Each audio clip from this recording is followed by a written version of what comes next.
Salai Kanba SKL Central Committee gi chahi gi oina pangthokpa summer session KAALEN MIPHAM ngasi Manipur gi tongan ba district singda lairiba unit singi mihut sing saruk yaduna Thobal achobada laiba multipurpose community hall da pangthokkhre.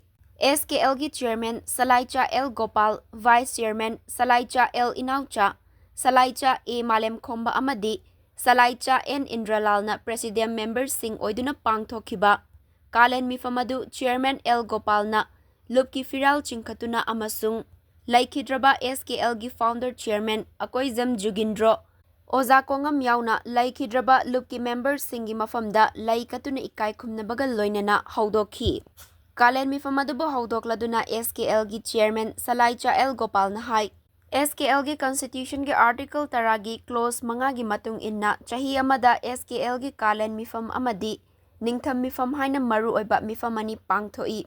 SKL na haukiba inglising ani taranipanda safongduna Salaicha gi oiba thabak thoram kaya tawraklabasu mass media da ahenba mityeng thamlude. Tawgadaba thodang sing adumak tawduna lakchaba loop amani.